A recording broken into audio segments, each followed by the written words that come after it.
Roads to Liberty presents The Guardians of Liberty with your hosts, Nathan Barada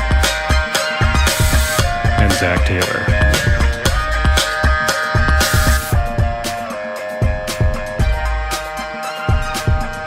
You know what, Zach? I really need to lay off the Facebook trolling because it just gets my blood boiling sometimes. I'll just be on Facebook looking over my newsfeed, and all of a sudden I'll see some idiotic comment that someone posts, and then for the next hour or two, I'll be fighting with this person that I don't even know, and we'll just be fighting and getting me all angry, and I won't even be able to get to sleep at night because it makes me so angry. You ever had that problem? You mean like rent is theft? Oh my goodness. Do not even say that. Well, hello everybody. My name is Nathan Parada, as always, with Zach Taylor. We are the hosts of the Guardians of Liberty podcast. Thank you for joining us. Glad you're taking the time out of your day to give us a listen. And we're talking to two people today who probably are no strangers to Facebook trolling. We are joined today by the very first guest to be on the Guardians of Liberty podcast. Malie Shirley is the president and campus coordinator for Turning Point USA at Creighton University. Alongside her, we also have Justin Carrizales, founder of Turning Point USA at Creighton and the former president. Welcome. Thank you so much for having us. Yes, thank you. Yeah, it's great to have you folks on. Zach and myself spoke briefly in a previous episode about the controversy going on at the University of Nebraska in Lincoln, where a couple professors and grad students decided to harass a student, Katie Mullen, as she attempted to recruit new members to your organization. And we wanted to have someone on the show, just to talk about what happened, to give your side of the story, and to see what is Turning Point USA and what your organization is about. So I guess I'll start the line of questions off with this. So I became aware of your organization after stumbling upon your Facebook page. There was a picture of about a dozen college students holding up signs with anti-socialist messages on them, and let me just tell you, love it. I see too many college students falling for this socialist nonsense, but to see a bunch of students actually standing up against that bandwagon, it warms my heart. I love to see it. But anyway, so I scroll down the comments in that photo, and I just see people calling you Nazis and fascists and white supremacists and all kind of nasty names. So I guess what my question here is there any specific reasons for these attacks on your organization in particular, or is this just your typical leftist knee-jerk reaction to people with alternative points of view? Again, I thank you for having us on and talking about all of this with you. It's very serious to us, and I believe to the movement in general. But when it comes to all of this talk that's kind of going on and all these attacks that are happening both on our Facebook page and as well across Nebraska and the United States in general against our chapter, our group, and so on, I would say a lot of it has to do with just liberal nonsense, them having that what they would now call that derangement syndrome, where a lot of them just get very offended, get crazy at a lot of just conservative viewpoints and talking. And then especially for our case, with talking about our Facebook page and the comments that have happened there, that is definitely coming from what is happening over at UNL with Katie. Okay, so it's really just a spillover in your case for what's going on over there. Is there any specific things that have happened at Creighton that might get you people riled up, or are these really just a bunch of people reading about what happened at UNL and getting mad at you for it? So beforehand, in our process of becoming a group, it was definitely when we received backlash, it was definitely a lot of people that were focusing on what was happening in Omaha and our chapter and what was going on with Creighton at the time. But currently, with looking at the people who are making comments and attacking us on our page and in general, whether that be Facebook or Twitter or whatnot. A lot of that seems to be spewing over, but there has been attacks on us personally from local groups, whether that is the local Omaha Antifa or Indivisible Omaha or whatever. Those groups have targeted us in the past and up till current because of us just even existing. Yeah, and I noticed a lot in your Facebook page. I've seen a lot of what I hate about modern politics. It's just the polarization that people have. You have to be one or the other. You're either, a hardcore progressive, or you're a fascist. And I came in there. I'm like, hey guys, this is kind of ridiculous. And then all of a sudden, I'm a Nazi. All of a sudden, it's strange.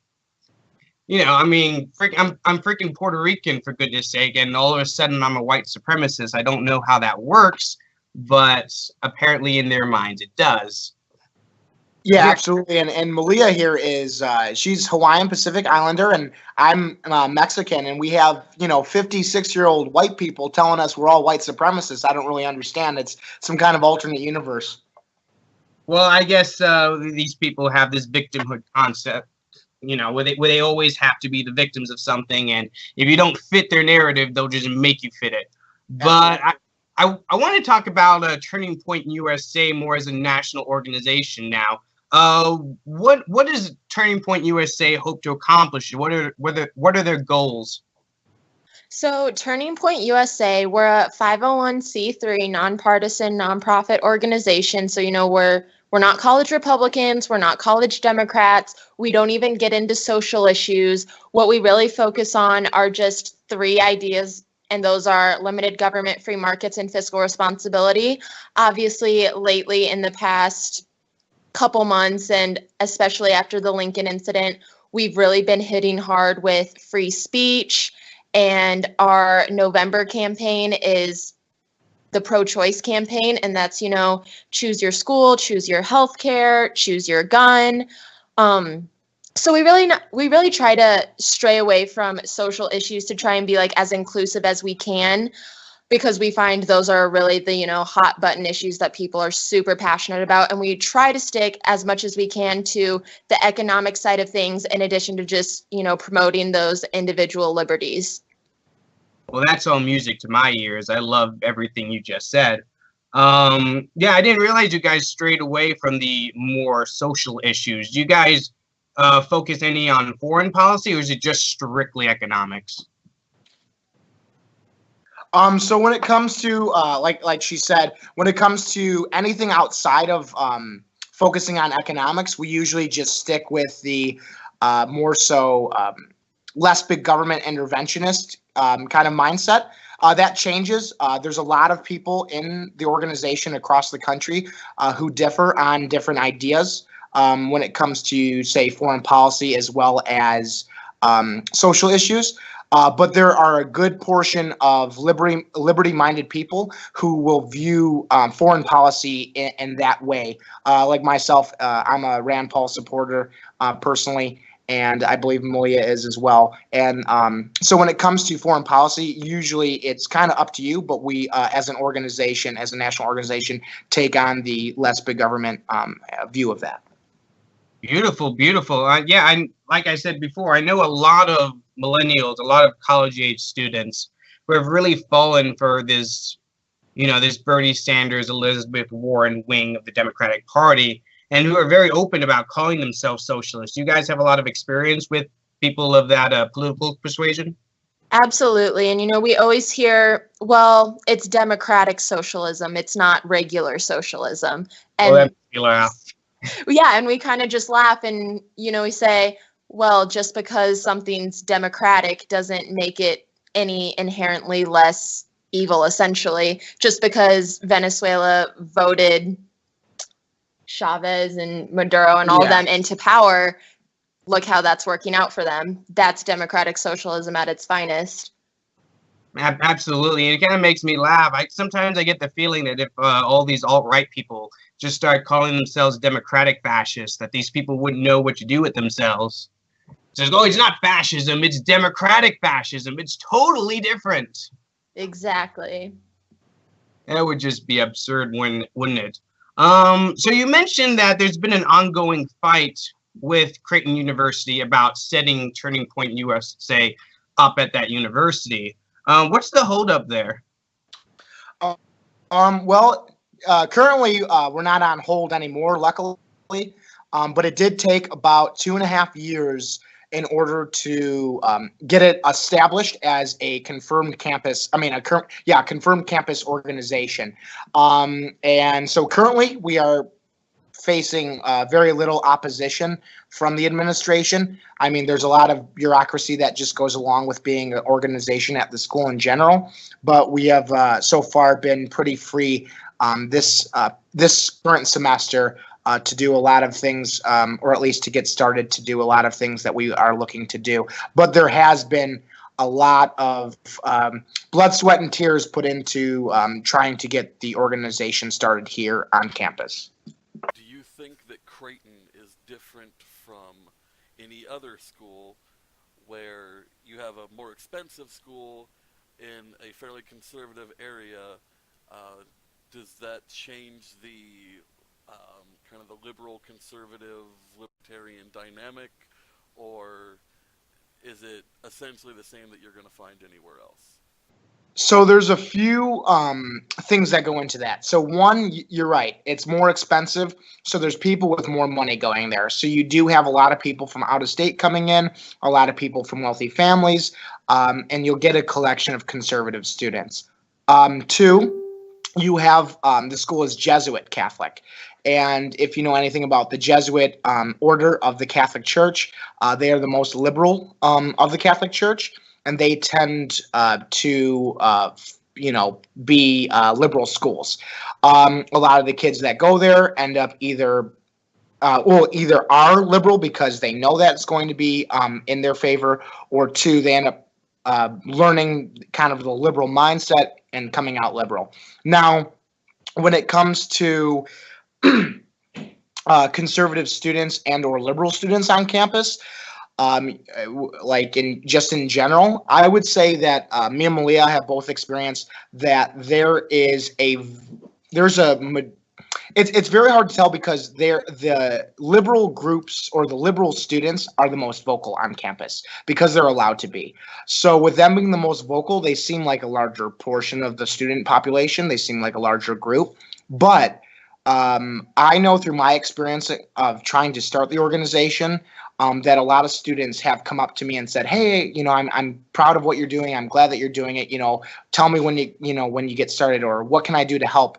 Because there's a lot of students on our campus that are conservative, but do not want to talk, do not want to say it, and do not want to reveal that they are, because not only will they get reprimanded by other students, but they will also be talked down to by faculty and staff.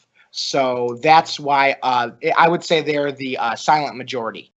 So something that I've noticed a lot in dealing with principled conservatives and libertarians is you're typically dealing with people who are individualists. They don't really fit into getting into these big groups and yelling and screaming. They just want to be kind of left alone to do their own thing and to be their own person. I think a lot of it has to do with the fact that we've seen the rise on campuses and universities, especially of just liberal policies and liberal indoctrination that, if we continue to kind of sit back and be quiet, or to just take a more passive stance to it, that, these people that are coming out of these universities are the people that are going to be running for office. They're the ones that are going to be making policy. They're the ones that are going to be Supreme Court judges, eventually.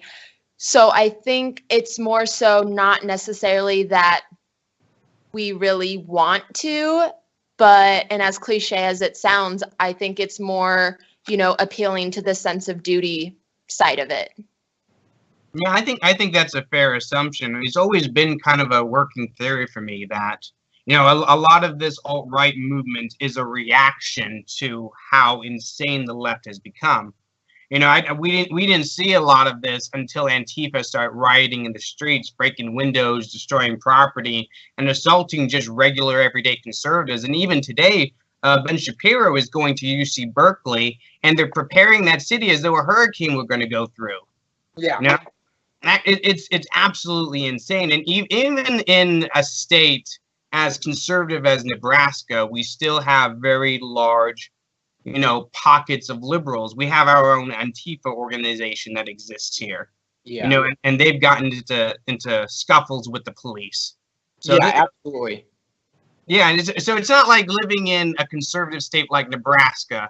It's not like we're so far removed from the craziness of Berkeley that that kind of thing can never happen here. It absolutely can. There are plenty of violent-minded, progressives or socialists that will get violent at the drop of the hat if they feel they can get away with it. Exactly. And I know that with our organization, Turning Point as a whole, national on down, we look to take, I would say, conservative ideals, because economic conservatism, or I would say classical liberal economic thought, and we take that liberty mind and we try to make it cool again. That's our purpose, is to come to these schools as students and say, this is what we believe in. But not only do we believe in that, but we're also students. We're also young. We also like to hang out. We also like to play games. We also like to go to concerts. We also like this group and that group. And we also like to play sports, stuff like that. But we also believe in our country having, a good economic system, and us not being in debt when we're out of here, and us worrying about our futures and all kinds of stuff so we're looking to make those economic principles, like economic responsibility, pretty much fun again for everyone, so that it's more involving of people on college campuses, because obviously that's the people that are those are the people that are going in the workforce and going to be running the country. That's great to hear. So Turning Point USA keeps a watch list that, according to its website, seeks to expose and document college professors who discriminate against conservative students and advance leftist propaganda in the classroom. Now, I've seen a lot of criticism that what this actually amounts to is an attack on academic freedom, or that is some kind of new form of McCarthyism. What would you say to that criticism? So, I mean, me and Justin have been in plenty of political science courses together, and we came upon this discussion with one of my favorite teachers that I've probably ever had. And he's a Democrat. He holds liberal ideals and whatnot, but I still greatly respect him as a person, as a professor. And really what leads me to be able to do that is he holds an objective view in the classroom.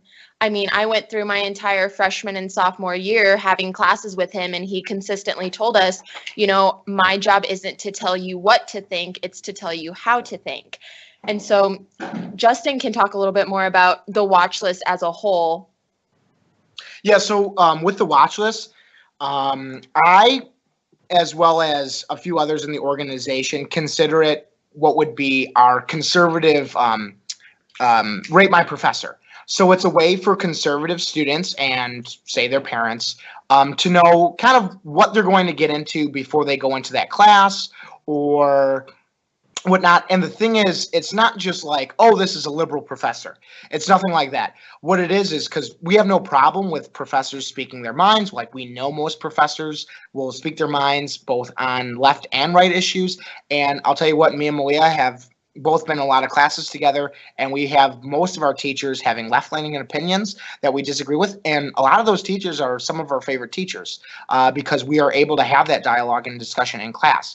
But when it comes to the professor watch list, all those professors that are on that watch list, or at least all of those up to my knowledge, at least all those professors on the watch list are third-party sourced. So there is a third party that has some kind of article out there on them or some kind of information, and then we take that, we review it, and then we put it on the watch list because a lot of them are the radical ones, the ones that will, dock you points because you're in their class and they know what you think, or will run you down to the ground in not just challenging you, but like diminishing you because of your viewpoints, as well as those teachers that are activists who do what happens at UNL and all that such. And that's just kind of the nature of the beast when it comes to that.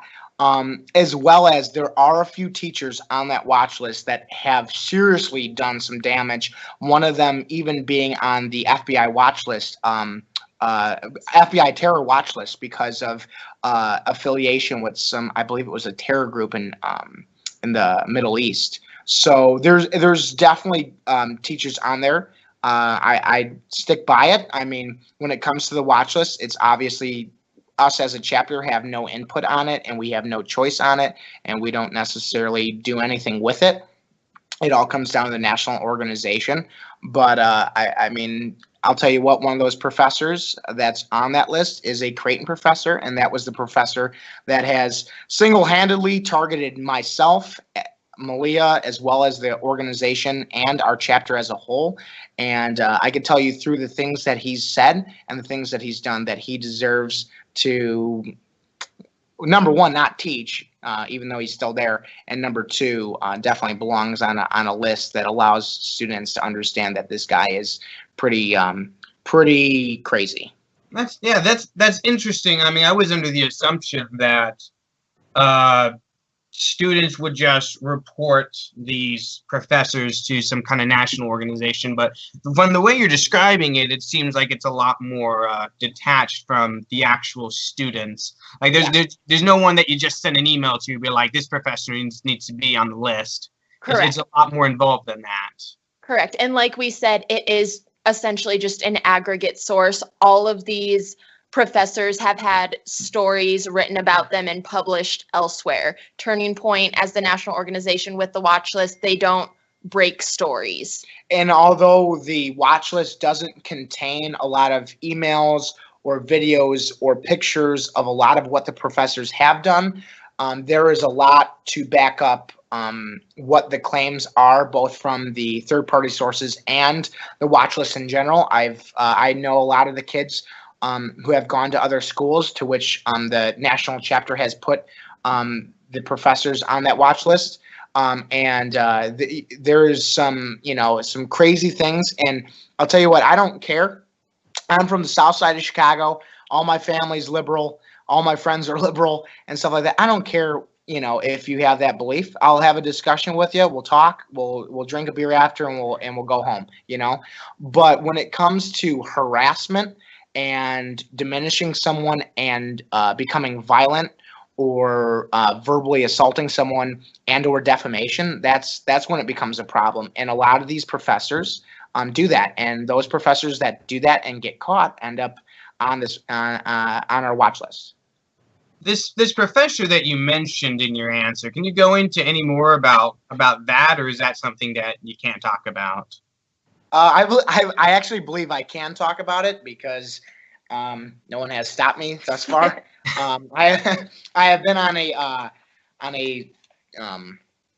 on Chris Baker's show on KFAB, and I have discussed some of the emails that we have received or have found, although they weren't necessarily sent to us. But essentially what happened is that around the time that we were submitting our first application, or I think it was first or second application, Become a Student Group, it's probably our first official one, there was a test question that was sent out by a professor. That professor was my English professor, and that professor sent out this test question on his final, which was a take-home, and the test question read, Donald Trump is A, and it was A, the Antichrist, B, a clown, C, already in hell, D, the next insult, and then, E, like all of the above.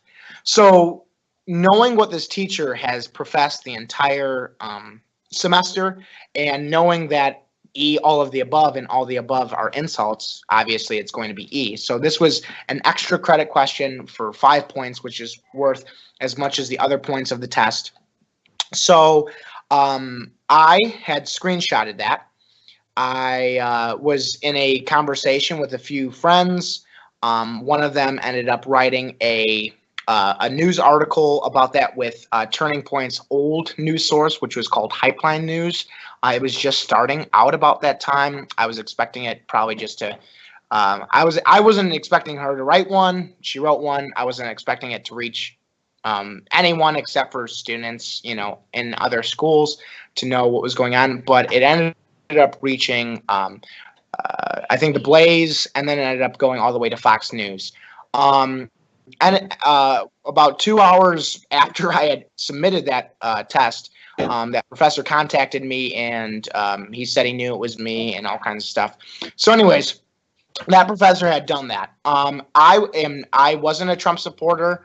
Like I said, I was a Rand Paul supporter. I actually didn't even vote for the president at all. I didn't vote for the president in general. So I can tell you right now that I was not a Trump supporter through and through. But either way, I saw that as inappropriate coming from an English professor, number one, inappropriate as counting for points, inappropriate as a final, and inappropriate in general. So ever since that moment, that professor has had a vendetta against us, and we have come into contact thanks to people who obviously see that this professor is deranged. We have come into contact with a lot of emails that he has sent to both other professors, other faculty and staff, administrators, as well as students, not only attacking our organization as a whole, not just attacking our chapter, but attacking myself and Malie and others in the group personally, calling us racist and a hate group, saying that we're for the promotion of murder on campus and all kinds of other things. So that's definitely a quick and not quick synopsis of what has gone on with that professor. He has not stopped since. That was sophomore year, and we're seniors now, and he has not stopped since. This sounds a lot like just typical liberal hysteria that you see all over the place these days. It's especially sad to see that coming from somebody who's supposed to know better, a college professor of all people, to act in that manner. It's just, I mean, you can accept that to a degree from college kids sometimes. There's a lot of people who go to college, they've never been out in the real world. They've never, a lot of people who go to college have lived in a bubble their whole lives, and all of a sudden they're thrown into an environment where they have to deal with people, from all walks of life and all ideologies. But a college professor, you would think that over the course of their lifetime, they would have realized that that's the kind of thing you can't do. Absolutely. It's pretty ridiculous. So let's talk about UNL. There was a controversy over there. We all saw the video of a college professor harassing a UNL student. Tell me a little bit about that. What went down, and what do you hope the university does in response? So Katie Mullen, she is the founder and president and campus coordinator of Turning Point USA at University of Nebraska-Lincoln. We had just come back from, some training sessions this summer. They taught us how to table, how to have a successful chapter, how to promote our ideas on campus and, hold successful meetings, all of that sort. So she, was starting her sophomore year, came in ready to hit the ground running. And first week of school, she wants to table for Turning Point. As campus coordinators, that's part of our weekly duties, is to table and try and recruit new members. She brought her own table. She set up on the sidewalk. She wasn't disturbing any classes, any other campus activities. She simply had some stickers, some buttons, posters just sitting on her table, and she was trying to get people signed up. She was originally approached by someone from the administration that came out and told her, you can't be here. You can't promote this sort of propaganda. If you want to do so, you need to move to the free speech zone, which was across the union. And she kind of asked the question. She goes, well, is this a public, we're on a public university, this is public property? And he says, yes. And she goes, so I don't think I have to move then. And he says, well, if you don't move, we're going to call the police. And so she says, okay. And they call the police come, and they tell him, she's right, we can't legally make her move. She's on public property. She's not disturbing the peace at all. She wasn't approaching people. She was really she just had I Love America stickers, socialism sucks buttons, the regular stuff. And so about 15 minutes after that, 3 to 4 adults, which we have come to find out that one was a professor and one was a TA, a graduate student, and they came out with signs made. And, you've seen the videos from there. One of them, Courtney Lawton, who was the teaching assistant, the graduate student at University of Nebraska-Lincoln, yelling profanities at Katie, flipping her off. Another one of the professors, Amanda Gailey, she actually, in the past, there was a article published about her because she wrote a Facebook post complaining about police officers and whatnot, the usual. And so she already had some media attention from that. She was holding a sign saying, why don't you put me on your watch list, blah, blah, blah. And they start getting more aggressive, more, I don't want to say violent, but they were violent in their verbal attacks on her. They surrounded her table so that she couldn't leave. They're yelling at her, screaming at her. She starts crying. There are some students that would walk by and kind of look at these adults and kind of just snicker at them. And these adults are turning around and start, yelling and attacking these other students who are just walking by. And so a mom finally approaches Katie, and there has actually been a huge misconception. Someone misreported somewhere, but they initially reported that Amanda Gailey was the person who came and tried comforting Katie, and she was one of the professors that was protesting against her. That was not the case. It was a mom who saw what was going on. She came up to Katie and was like, "Are you okay? I'll stay with you until you feel safe again." And she looks at these women and she just says, "What are you doing? You're harassing a 19-year-old student. You can tell she's upset. She's crying. She doesn't feel safe. Like, why don't you just stop?" And so then they just keep yelling and doing as they were doing. And so the police were called again, but this time for Katie's protection. And they ended up having to escort her home for her own safety. They said, "Is there someone that can bring you back later and you can get your car later? We're just concerned about your safety right now and we want to get you out of here." That's pretty ridiculous. So what would you like UNL to do as a response to this? So it actually says UNL in their code of conduct, it's Section A, Chapter 4, and it reads, academic responsibility. Membership in the academic community imposes certain obligations. These obligations include the following duties of academic responsibility. And this is for the rights and responsibilities of professional staff. So these are employees and faculty of the university. And A, to respect 1, the dignity of others, 2, the right of others to express differing opinions, 3, the right of others to be free from fear, from violence, and from personal abuse, and 4, the right of the university community to be free from actions that impede its normal functioning. Sounds to me like they broke every single one of those. Absolutely. And so when it comes to what me and Malia would like, I would say Malia and I, as well as the national organization, definitely see the situation as being, definitely see the UNL decision as being underplayed. UNL has submitted their recommendation that the teacher be removed from teaching duties for the time being and be put to a different position. And not because of disciplinary action, but because they are scared of her safety. What about Katie? What about the student? They're not worried about her. They never said in their statement, and Courtney Lawton never admitted in her statement that any of it had to do with any of her. It had to do with Courtney Lawton, the professor. So they're not worried about Katie. They're not worried about anyone else. They're worried about apparently the safety of the woman who literally threatened and verbally assaulted a student.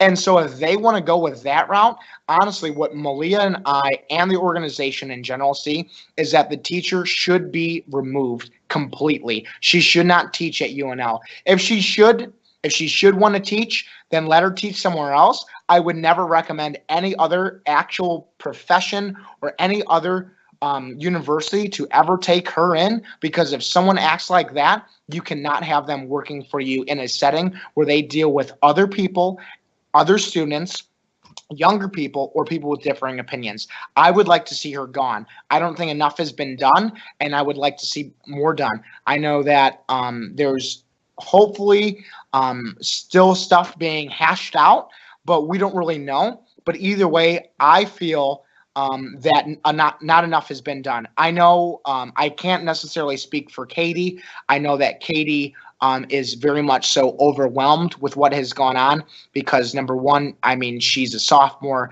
She, came into this looking to just share her thoughts and promote freedom. And right now she's being run into the ground by not only professors, but but local people over the state, and as well as other professors and the university. And that's a very tough position. And honestly, I know where she's coming from because I was there at one point, and it's a very, very difficult thing to deal with. And so I know that she thinks differently because she wishes it was just all over. But at this point, it is yet to be resolved. Yeah, absolutely. I don't know. It just seems like any other job, this conversation wouldn't even be had. Absolutely. Like if I did this at my job, I'd be fired before I even got back to my office. This wouldn't even be a discussion. But because it's a campus, it's a whole big to do about it. I mean, I could never talk to anybody that disrespectfully as part of my job and hope to keep it. And I'm sure 99.99% of working people can say the same thing, that if they ever talk to anybody that way, then they'd be fired in a heartbeat. But yeah, exactly. It just seems like things work a little bit different when it comes to academia. And, especially imagine if a student broke the student code of conduct, not only would the student be looked at and reprimanded and taken into consideration whether or not the student should still be there or where they could be or what they could do, but most likely the student would have been kicked out. And yet they're going to protect the professor. That's pretty crazy.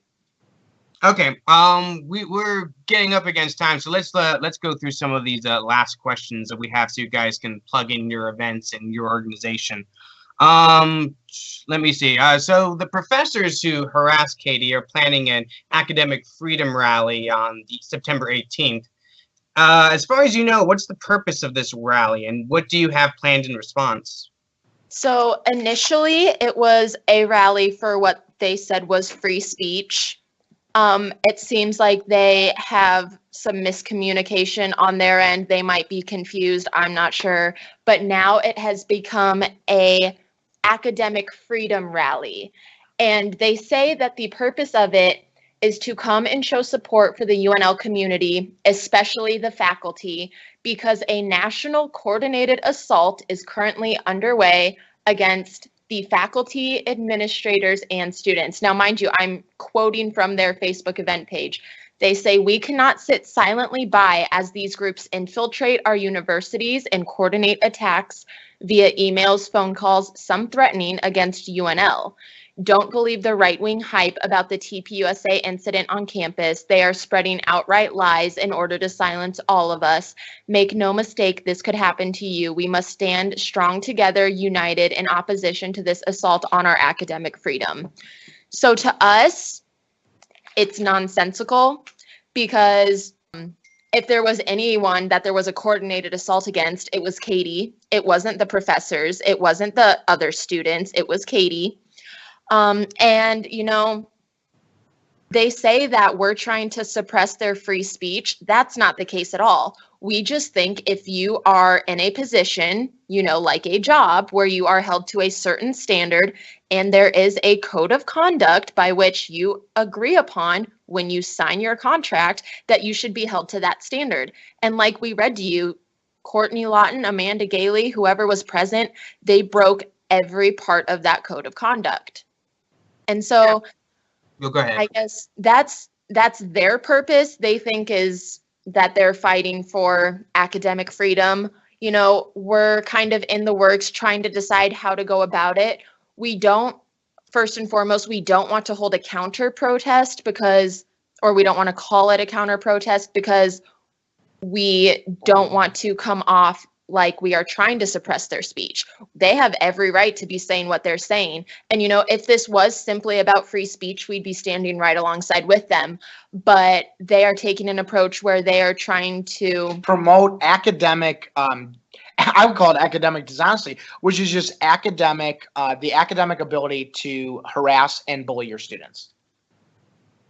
That's what it's starting to sound like here. And it's funny because me and Zach have both talked a lot about the topic of free speech in past episodes, and we tried to hammer home the point that freedom of speech does not shield you from the social consequences of the things you say. It protects you from government. You know, it protects you from it protects you from being rounded up by the police or the military, thrown in a cell for X number of years, or having your property stolen from you. Freedom of speech is not meant so that your job will be protected when you go out and harass 19-year-olds. People that aren't even old enough to have a beer yet. You know, it doesn't exist so you can go out and be just the ugliest, most vile person you can to everybody, and then expect that there'll be no social consequences to it. So it seems to me that to hold a free speech rally, to call this a free speech rally because their right to verbally abuse students is being attacked, it just seems so absurd. It doesn't seem to have any correlation to reality in the least bit. We completely agree. All right, so I guess we'll move on. We'll have you guys have several upcoming events, including one on September 19th with Kimberly Corbin. Tell us a little bit about these and what your plans for the future are. So the current event that's coming up, like you said, is with Kimberly Corbin. That's going to be on Tuesday over at our Creighton Law Center at, I believe, at 7 p.m. Doors open at 6:30, and she'll start speaking at 7. And so Kimberly is actually a sexual assault survivor. So anyways, she is an advocate for sexual assault victims. She not only goes around the country, but also goes around Colorado, not just speaking to other groups, but she actually works with the courts and law enforcement in order to help those who are victims of sexual assault. And aside from that, she is actually an advocate for women's ability to carry and conceal, or their Second Amendment rights, and to make sure that they can protect themselves. So she is not only just, like I said, a victim advocate of sexual assault, but she is also someone who is an advocate for Second Amendment rights, especially when it comes to women having that ability. So she is someone that is very well respected and someone definitely who has a lot going for her. And so we look to definitely take not only the momentum of having her here, but of what's going on in order to create other events on our campus.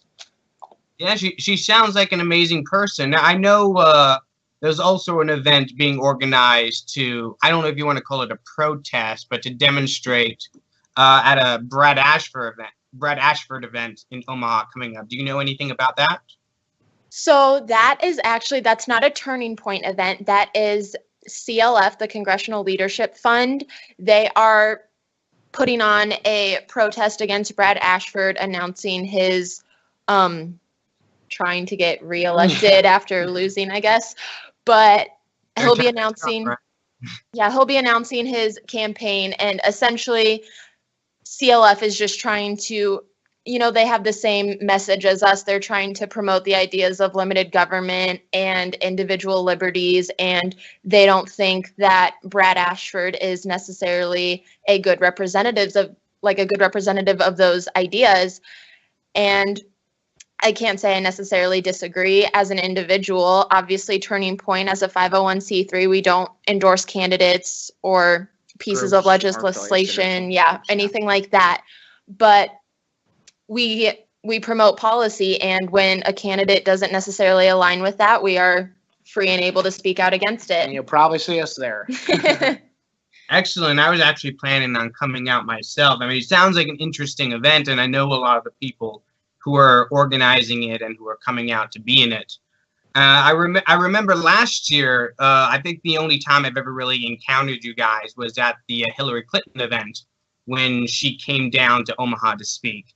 And there were 3 large groups there. I don't know if Turning Point was really one of the large groups, but it was a large group of college conservatives. I know that much. They're the college conservatives. There were a bunch of Green Party folks who just didn't like her. And then there were a lot of libertarians there as well. So I had a blast at that event. So I'm hoping that this next event will be just as fun as that one was. Yeah, absolutely. I know that I don't believe I think there might have been a member of ours that was there, because I do remember that happening, and I probably would have been there if I didn't have, I think it was class. But no, we weren't there specifically, but I do know that there was a good protest going on against her, which was awesome. But I know that I personally, and probably representing Turning Point as the chapter president at the time, went to protest Bernie Sanders. Now, I had probably one other kid with me. I had another guy that I met there, and I met up with him, and we all stood together protesting the event. And that guy was assaulted, and like physically assaulted. And yeah, and we actually have that on video. I could probably find it, but me and the kid that I was with, the 2 Turning Point people, we were not only verbally assaulted, but they tried to get their hands on us. But the police, the Omaha Police Department did step in order to protect us, because it was 3 of us versus over probably 400 people or whatever it was. Oh wow, that seems like a very disproportionate numbers there. Yeah. I mean, I remember that event when it was coming up. I really wanted to go, but one thing about being a capitalist is I got to be at work, so I wasn't able to be at that event as much as I may have liked to. Do you guys have any other events coming up in the future that you'd like to talk about now? So it is very in the works right now, but we are hopefully working with 4 other Turning Point chapters, including Lincoln, Omaha, Iowa State, and the University of Iowa, in addition to the Nebraska Conservative Interest Group. So any YAF chapters, any YAL chapters, CRs, Students for Life. So pretty much any student organization in Nebraska, conservative student organization. And we are working towards hopefully bringing Ben Shapiro sometime next semester. Now, the thing with Ben Shapiro is, obviously look at Berkeley, but his speaking fee is $20,000 alone, in addition to travel and lodging wherever he is. And so we are in the works of having a lot of fundraisers, coordinating with the national organization to see what they can give us, coordinating with other Turning Point chapters, other student groups, and really trying to make that happen. But with that being said, money is a huge factor. So we'll be seeing what we can do for it. If anyone wants to see Ben Shapiro, all of our events are free and open to the public. Feel free to make a donation to any Turning Point chapter. See, now that's exciting. I think me and Zach both listened to Ben Shapiro's show, and I really enjoy it. I'd say I agree with him about 90% of the time, and the 10% that's left, I can probably forgive him on. Yep, that's pretty much where we're at. I would say really my only problem with Ben is his stance on war. See, I mean, he talked about it so little, though, that when he does, I can just be like, "Oh, Ben, that's okay. We'll forgive you." I mean, he makes leftists and Antifa folks so angry that I can't help but appreciate the man. And you have to love it, because he doesn't make them angry necessarily in the same way that Milo does, where Milo is a very controversial person for good reason. He thrives on it, but Ben, he simply lays out the facts, and his favorite quote, "Facts don't care about your feelings." That's really the truth right there. And as much as they hate it, they can't argue with it. I mean, there's just something about a fast-talking Jew who just knows everything more than you do, and you can't call him fast because he's Jewish. It's just amazing, isn't it? Oh, I love the guy. He's pretty amazing. Okay, so now that we've talked about events you've had, I want to talk about the relation between Turning Point USA and libertarian philosophy. What areas do you think TPUSA most aligned with libertarians philosophically? Maybe not the party, but in a philosophical way. And in what areas might the two differ? So I think both me and Malia can give some insight to this. I know from my perspective and knowing kind of where the group comes from, a lot of the people who do work in the organization, work and are members of all across the country, consider themselves libertarians, or at least right-leaning libertarians. So, like, I would consider myself a right-leaning libertarian. So more like conservative, what they call conservatarian. So anyways, I would say, like, when it comes to us, with, say, like Young Americans for Liberty, YAL, as well as libertarians in general, there are a lot of people who go on to stick in the liberty movement because that's where we're focused on. I think us, as well as libertarians, are focused on economics above all. And not only economics above all, but less big government above all. So when that comes down to less big government, less government in general, that comes down to more economic freedom, that comes down to more individual liberties. And the thing about Turning Point USA is it allows us to have the ability to have our own beliefs when it comes to other issues. I don't know if I can speak for Malia on this point. She could probably speak for herself. But there are a lot of people in the group, and there's a lot of libertarians out there like Austin Peterson, who I really enjoy, who are pro-life, correct? And the thing is, for myself, I consider myself pro-choice. So when it comes to Turning Point, like I said, is just for more individual liberty. And although we don't necessarily focus on social issues, we will definitely take that more libertarian stance of, individual liberties. And as long as you're not, the non-aggression pact, as long as you're not hurting anyone else, you're free to do what you please. And so that's where I come down to being more so, on that. So when it comes to working with libertarian groups, and when it comes to having libertarians in the group, there's a bunch, and there's a lot, and I love it, and we all love it, and we all enjoy it. We work with anyone from moderate to even, we work with Democrats too. Well, anywhere from moderate to libertarians are willing to join. We have some Democrats who have joined just because they enjoy the message. Because as Chris Baker, who was on the show once, a radio host, he said one of the best things, which is a lot of us come down to agreeing on 90% of issues, which is funny that you said that earlier. We come down to agreeing on 90% of issues, but when it comes to the 10%, we don't. And when it comes to that 10% that we don't, there's a lot of hatred and fighting and infighting and all that kind of stuff. So we just got to stick to what we agree on and what we know. And when it comes to economic issues, I think we agree on a lot. And to be honest, when it comes to what we disagree on, I really couldn't tell you much because, like I said, like Malia has stated earlier, Turning Point focuses on economic issues. That's excellent. All right, so now in this part of the show, I wanted to get into some listener questions. Now, we went out on Facebook to the various groups that we're a part of and asked individuals what they would like us to ask you. And we came up with a few answers. So I'm going to start with one from Gerard, and I'm just going to give first names on this one. All right, here's the question. Danielle Allen is the highest ranked professor at Harvard and won a MacArthur Genius Award. After she posted a column critical of Trump in the Washington Post, she was put on the TPUSA blacklist.